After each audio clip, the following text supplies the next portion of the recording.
Here's how you know if someone's your friend. A, you can tell them bad news and they'll listen. They won't tell you why, you're stupid and why that bad thing happened to you and how something worse happened to them once. And one of the things I've been suggesting to my audiences, it's one of the rules in my book, is that you should tell the truth, or at least you shouldn't lie. It's like, you can't tell the truth because what the hell do you know? But you cannot lie. Make a plan.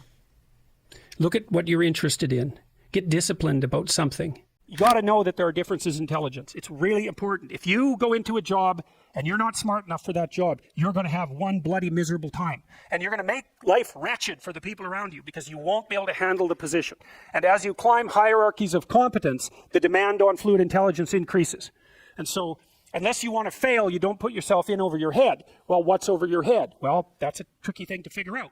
A renowned psychologist, author, and lecturer, he has captivated audience worldwide, millions of people, about his ideology and his philosophy when it comes to just personal development in all aspects. Join us as I introduce you to Jordan B. Peterson and his rules. Appears.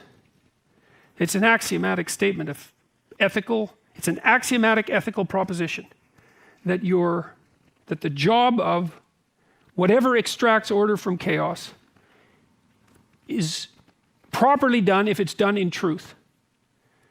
And that's worth thinking about because it might be true. And then the question is like, well, do you believe it's true?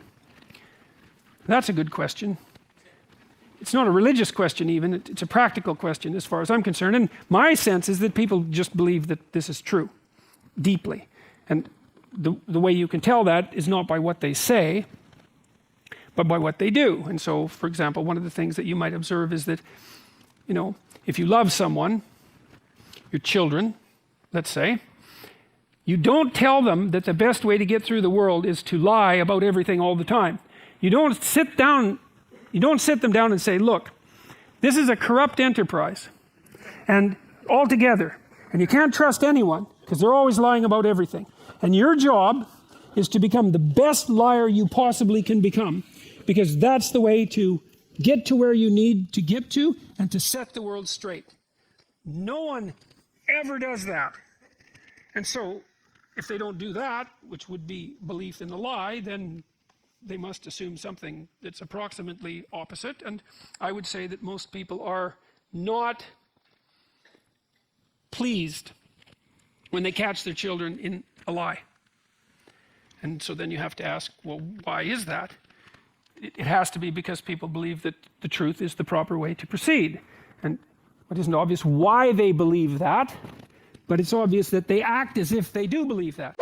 Well, let's talk about friendships for a minute. Here's how you know if someone's your friend. A, you can tell them bad news and they'll listen. They won't tell you why, you're stupid and why that bad thing happened to you and how something worse happened to them once and, derail the whole conversation. You can actually tell them bad news and they'll listen. So that's a good thing. And then this is a weirder thing. You can tell them good news and they'll help you celebrate. And that's a really good way of deciding who you should have around you. Because if you have someone around you, something good happens to you and you're kind of afraid to even admit it because, God, something good happened to you. It's like, you let that be known and it'll certainly be taken away. So, you come out and you sort of tell someone half-heartedly that something good happened to you and they give you a whack and then talk about, the great thing that happened to them 3 years ago. Or worse, the great thing that happened to someone that they knew 3 years ago. It's like, go away from that person. They're not helpful to you. And they're not helpful to themselves either. And so you want to surround yourself, you got to think about this. You got to surround yourself with people who want the best for the best part of you. You can hang around with weasels and losers that are trying to pull you down to justify the fact that they're spiraling downhill as well. And the upside of that is you don't have to have any responsibility and you can all whine about how wretched life is, so that's pretty attractive. But I would say it's also a bad medium to long-term plan. And so it's acceptable and desirable to try to surround yourself with people who are facilitating your development.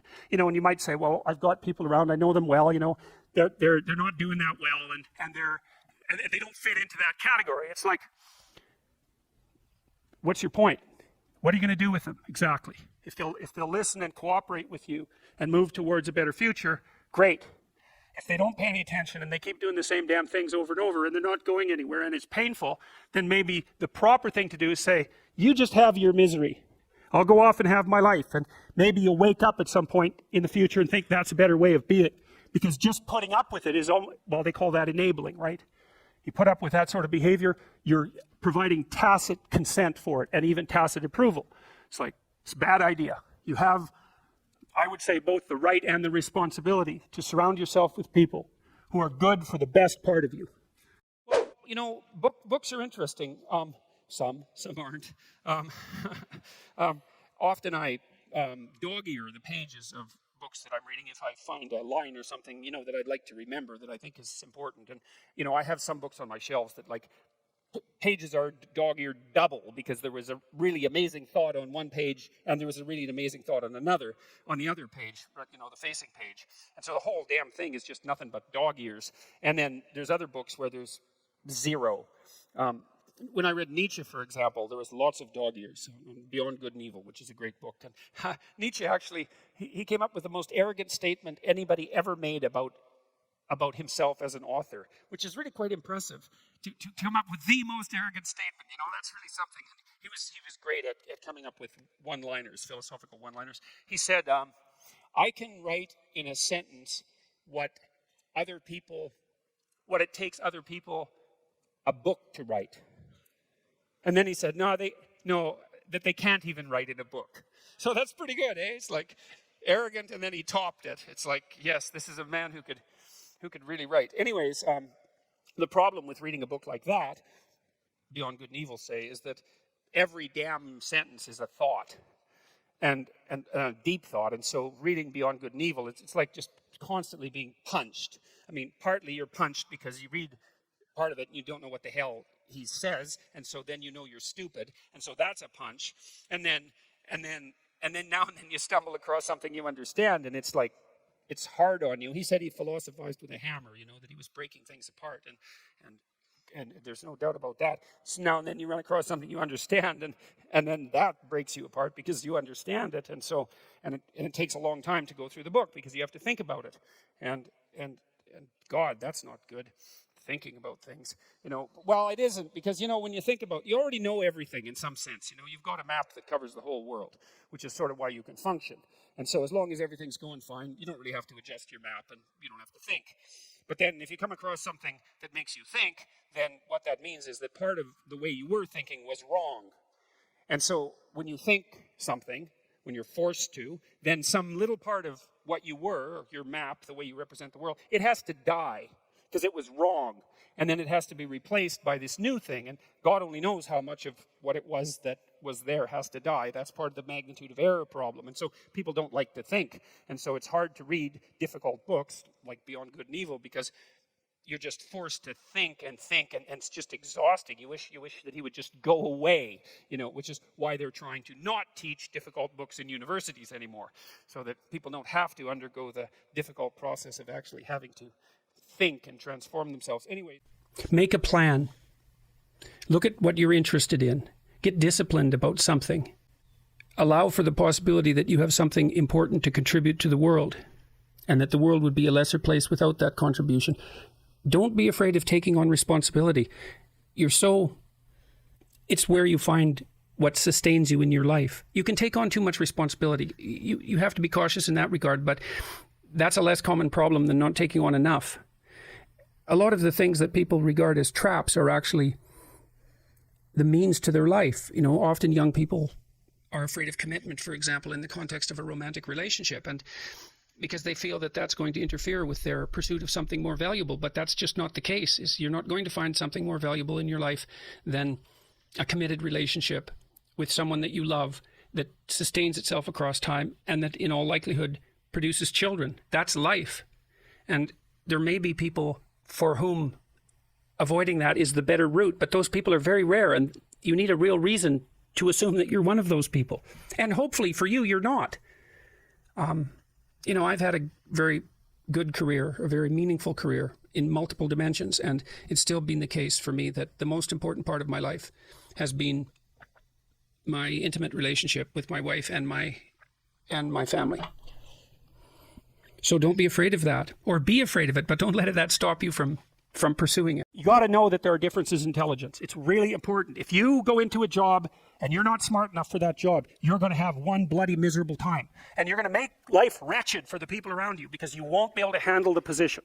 And as you climb hierarchies of competence, the demand on fluid intelligence increases.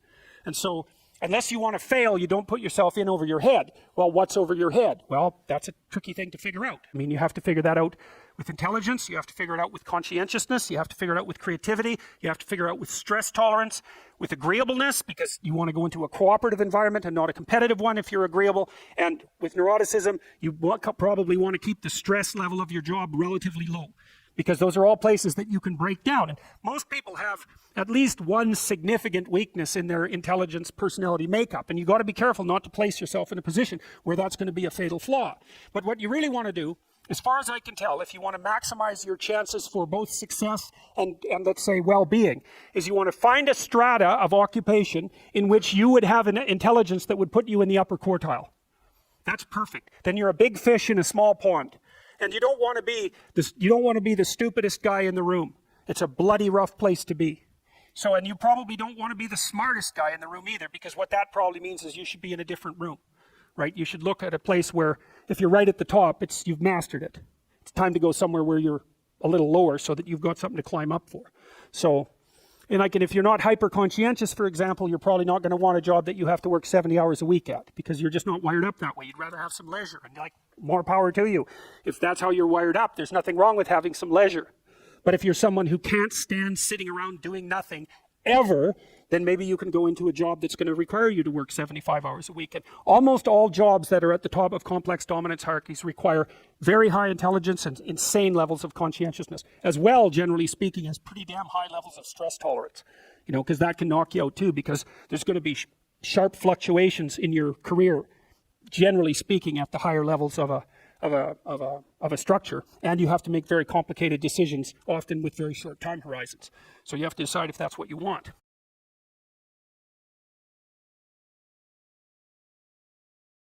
So then I learned about Piaget, and Piaget had some very interesting ideas, and I think I've told you already what Piaget was up to. He wasn't a developmental psychologist. He didn't even regard himself as a psychologist. He wanted to reconcile science and religion. That's what he was doing through his entire bloody life, because it drove him crazy when he was an adolescent. And he didn't think that he would be able to survive unless he could bring those two things together. So he's working on the same problem. And so one of the things that Piaget, who was very prone to observation, he was an ethologist of human beings. That's a good way of thinking about it. An ethologist is a scientist who studies animals by watching their behavior rather than studying them under laboratory conditions. And he got very interested in the spontaneous emergence of morality in the play of children. That was so smart, that idea that, when kids come together and unify themselves towards a particular goal, so in play, that a morality emerges out of that. And that morality, and I've mentioned this before, there's a morality in game 1, there's a morality in game 2, there's a morality in game 3. What's common across all those moralities is a meta-morality. And so the meta-morality emerges from the particular moralities that are embedded in particular cooperative situations. We could say cooperative and competitive situations. You can expand that out biologically to some degree to the idea of the dominance hierarchy, right? Every social animal, and even many animals who aren't social, are embedded in a dominance hierarchy. The dominance hierarchy has a structure. We couldn't call it a dominance hierarchy. Dominance hierarchy A, B, C, D, E, thousands of them across thousands of years. You extract out from all of them what's central to all of them. That's the pyramid of value. What question do you need answered about the pyramid of value? What's at the top? Because that's the ideal. That's the eye at the top of the pyramid, or the golden Buddha in the lotus. It's the same thing. It's the same thing as the crucifix, paradoxically enough. And it has to do with something like the voluntary acceptance and therefore transcendence of suffering. It's something like that. These are not arbitrary ideas. They're deeply, that's my case anyways, they're deeply, deeply, deeply rooted in biology and culture. They're as deeply rooted in biology as the dominance hierarchy is rooted in biology. And we already know the answer to that. The dominance hierarchy has been around for 350 million years. We live in a society, you could say, and that's deep, It's not just human society. Like, we've lived in a society forever. So, lobsters, live in dominance hierarchies, and they use their serotonin system, at least in part, to keep track of their dominance position. And so you can use antidepressants on lobsters when they get defeated, and they don't feel so bad from being defeated in a fight. And so you just think about that, because antidepressants do the same thing to us. We're so bloody social that the circuits that evolved 300 million years ago, when the lobsters and us had a shared ancestor, are still operating at the base of your brain. That's why status is so important to people, and reputation. I mean, that serotonin system governs your emotional regulation. How people respond to you and what they think of you, man, that matters. That's why you're on Facebook all the time and checking your texts and obsessing continually about your online presence, assuming that you're doing that, and contacting people frantically and seeing what the updates are. It's like, how are you held in the esteem of others?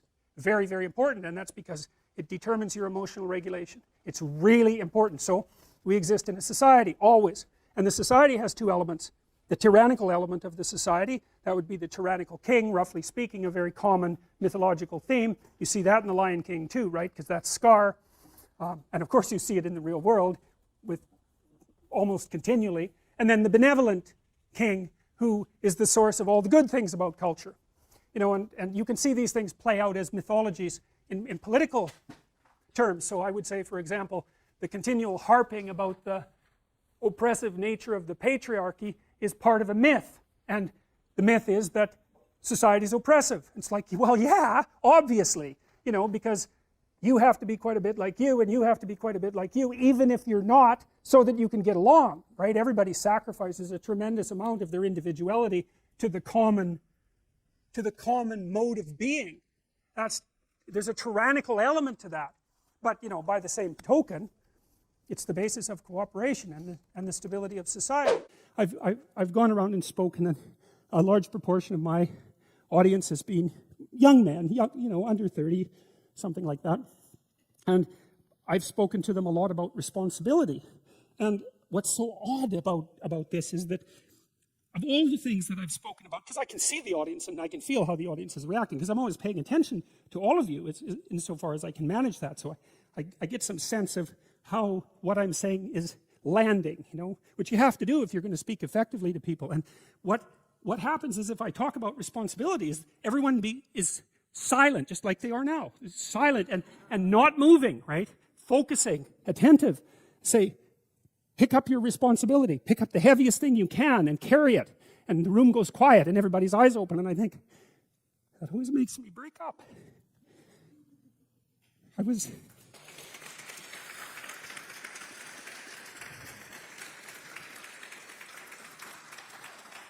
don't know why. I was speaking to an English journalist today who was going to write an article in Spectator magazine, and I was talking about this, and at the same point in the discussion, I had the same emotional reaction. I don't really understand it. I think there's something about it that's so crucial, because we've been fed this unending diet of rights and freedoms, and there's something about that, especially there's something about that that's so pathologically wrong, and people are starving for the antidote, and the antidote is truth and responsibility, right? And it isn't because that's what you should do in some I know better, or someone knows better for you what you should do sense. It's that's the secret to a meaningful life, and without a meaningful life, then all you have is suffering and nihilism and despair and all of that, and self-contempt, and that's not good. And so it's necessary for men to stand up and take responsibility, and they all know that and are starving for that message. And the message is more that that's also a good thing, to stand up and take responsibility, because you're cursed so much now from when you're young with this notion that your active engagement with the world is part of what is destroying and undermining the planet and adding to the tyranny of the social systems. It's like, how about not so much of that, hey?